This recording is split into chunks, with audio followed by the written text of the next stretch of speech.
Hey, it's Colin Windell, and he's actually wearing a hat for a change. When the occasion demands, I do. I love obedience like this. Colin, we've been Fronxed. We have indeed. We've been double Fronxed. Well, the plural is just Fronxes. Yeah, we got two Fronxes for the holidays. We have, and it's an absolute pleasure. Now, they got our pecking order a bit wrong here in the sense that they gave me the GL, you the GLX. But that's the way it should be. But then they got the age thing right by giving you the auto and me the manual. That is irrelevant in this conversation. We're going to compare the two because GL, GLX, right? What the difference is. Now, the first difference and the most important difference is 35,000 Rand. Okay? 35,000 Rand, but you've got to have a look at the differences. At the differences and why. Okay, so we're talking, let's get it out of the way right now. 288,000 Rand for this one, 344,000 Rand for yours, but 325 roughly for the manual. Yeah. Okay? So just to be fair, because there's about a 20,000 Rand difference for the auto version. Okay, so what are the differences? Let's start at the front. You know the funny part? Nothing. There are no differences. Okay? Now, bring the camera right in here, please. We both run on 16-inch wheels. You got flashy two-tone, polished alloys, they call them. No, I've got stylish alloys. I've got sporty, black alloys. Boringly black alloys. Sporty. Black is sporty. It extends to the roof rails on top of the two cars. Mine are black, yours are silver. Yes. So yours reflect like anything, mine don't. Well, that makes my car more visible. Well, yeah, it can also blind oncoming drivers. It doesn't reflect like that. It's just a gentle... Yeah. Okay. And then the other very big difference between the two on the outside is you can keep your key in your pocket and press a little button to lock and unlock the car. I don't have that little button on mine. I've got to press a little button on the key. And then when you get in, I've got to put a key in and turn it, you press a button. I have. So that's the differences on the exterior. Yep. But while we're on the exterior,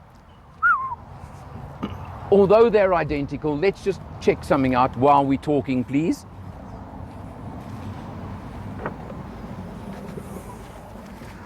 Now, they're both the same, so we're just going to look at one of them, but just to show you. 304 litres boot space according to Suzuki. Yes. All right. Very high load lip. So you're going to have to... your case is over. That is definitely a thing to consider. Yeah.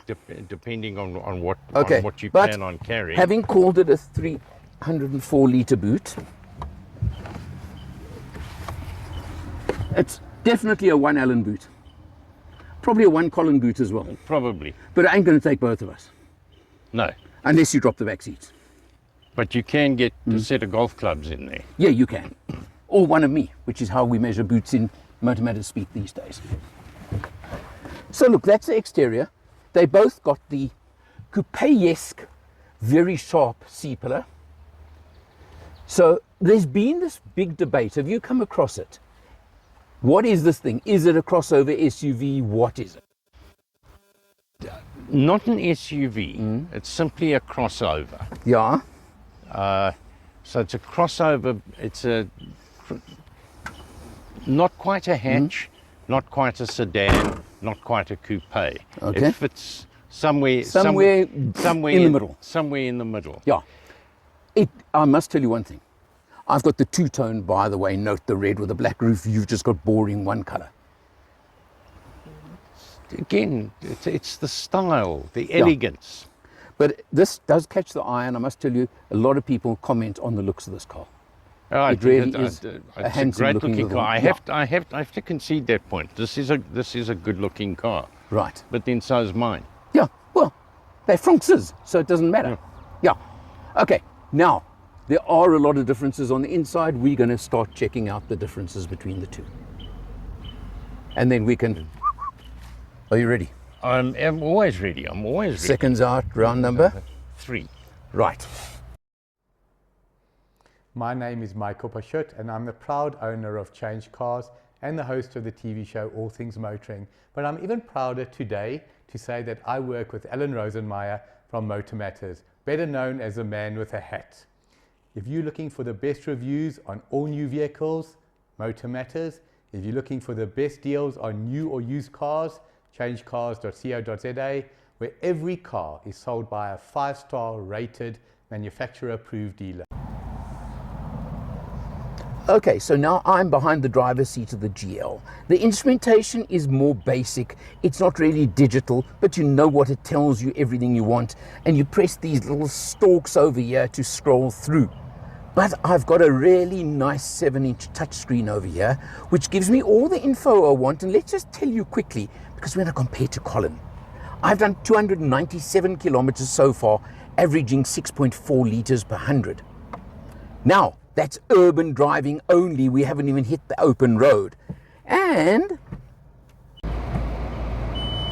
so I have a reverse camera and I have cruise control on a car at this price level, which is really exceptional.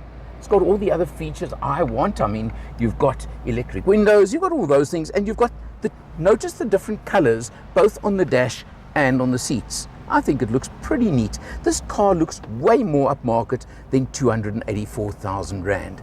So let's go check his and see what he's got for an extra 35,000 Rand. Obviously, this is a better buy than Alan's car. If you have a look at what we've got, we have an auto dimming rear view mirror, and then have a look at this display in the center. It's a 9-inch display with 360-degree camera, and you can change the view.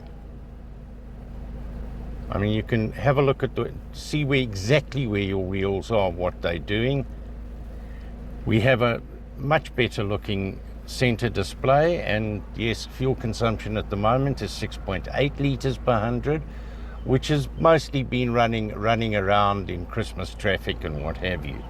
We also have a heads-up display, so you can see without taking your eyes off the road ahead.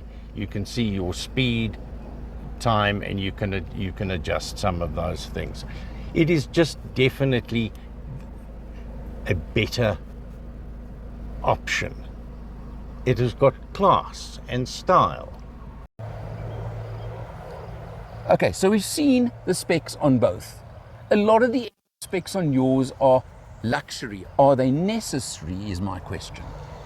Necessary is kind of a philosophical question. For a lot of people, yes, they are necessary. None of it is frivolous.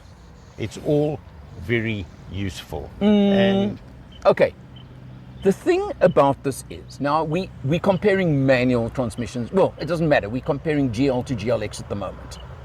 Okay, 35,000 Rand is finance at the moment, 850 Rand a month difference. true. Okay, which is the one thing I don't like about this car, I've got to tell you, and it's both. The Fronxes is the tiny fuel tank. Although they're extremely light on fuel, the 37-litre tank to me, it should be a 45. Should be, and I'm not entirely sure why it's only a 37. Something to do with the way the platform is Probably, structured. But why I'm mentioning that now is that 800 Rand a month is basically a tank of fuel. Yeah, very much so. So for your average owner, it's one more tank of fuel a month difference between the two. You didn't think of that, did you? Tomato. It very much depends on what you need, what you want from your car, how you're going to play it. And that brings us to the manual automatic. Yeah. Okay. Let's go there for a minute. I must tell you, everybody after launch was 77 kilowatts, 138 Newton meters, go to the reef and you'll have no power, whatever, right? The manual on the freeway, drop down one gear, you've got plenty in reserve for overtaking and for anything you need. Well, exactly that. I mean, it's a 4-speed automatic. Yeah. And people go, a 4-speed automatic. And yes, I know there are vehicles out there with 7, 8, up to 10 speeds. Put it into context, Alan. What you're doing with the car, what it's designed for, and how it's going to be used. It's an urban runabout for the most part. The 4-speed automatic is more than adequate. It goes quick enough. You're not sitting in traffic hunting up and down through the gearbox. It picks a gear, sits there, does its work. Yeah. I'm incredibly happy with it. I find with that, because I'm going to agree with you 95%, okay? So we're not fighting on this point. The auto around town, I would take over the manual. There's no doubt. Easier. I'm almost as old as you and it would make a difference, right? But on the freeway, on the open road, if you want to overtake, you're going to get a scream of protest from the auto. And we did find that on the launch. Not quite a scream of protest. I would say rather, hang on, guys. You have to let me take a little bit more time. Yeah. It's not an instant. You kind of put it. It's kind of like applying to a government department. You send in your application in triplicate and ask them to consider. Except with this, you do get the result you want, unlike a government department. You do, but it just takes a while. Yes. Okay. Right, now, before we come to the knockout blows, there's one point that I deliberately didn't mention and I hoped you wouldn't pick up on. And you didn't. Because there's something your car's got that I want, that mine doesn't have. Do you know what that is? What's that? You got 6 airbags, I've only got 2. Ah, right. Yeah. Yes. Now that is the issue to me. And how do I actually admit defeat here? Quite easily, Alan, quite easily. Admit it. Most of the 35,000 Rand difference I would pay for those extra airbags. Quite honestly. And I should imagine a sizable chunk of that is the airbag. Is for them, yeah. Because otherwise, there are a couple of electronic gizmos, let's be honest, that in mass production these days don't cost that much money. So that's where it comes, and that is where I'm kind of... And that's where you should getting whipped a bit here because of that feature only. Definitely in terms of safety, my little Fronx wins hands down. Okay, can I give my summary? You go for it. GLX manual for me. I could not disagree on that. Yeah. I could not disagree on that. I do like the auto. I do prefer auto 99% of the time. In traffic for general run around. I don't see this car being too much of a long haul option. So that little problem with the auto should go away. But on the other hand, this thing is so light and easy, the clutch, the gearbox, everything else. It's one of the least chores as a manual that I've driven in quite a while. I can't fault that. Yeah, I certainly can't disagree with the manual being incredibly practical, easy to drive. It's a fun drive, actually. Yes, it is. Even more practical though for where I see this car being used in the main would be the auto. On this it's safer, but with the additional airbags. I would probably call this a draw, as opposed to any one of them standing out that much against the other, even at the price difference. At the price difference, at everything, I think, you know what? Let's put it this way. It's up to you, manual or auto. It's up to you, but I think you couldn't go wrong with either one of them. Absolutely. That's our buyer's advice. Can we call it that? It's a very, very practical, nicely put together, well spec'd at any of the levels. Useful, lovely little motor car. Absolute. You're in this market segment, 280,000 to 330,000. You've got to be pretty stupid not to put this on your shortlist. Yeah, there's not a lot out there to beat it. That's for sure. Colin, it's a draw, buddy. It's a draw. We'll call it evens. That was seriously thirsty work, Colin. Always thirsty work. Really. I mean, you know, this goes back to down on the north coast in Natal. South coast in Natal. South coast in Natal. But do not worry, our camera crew are driving us home. That's the way to do it. So, usually for change cars, for Motivators today, he's Colin Wendell. I'm Eleanor, of course, and we'll see you next time.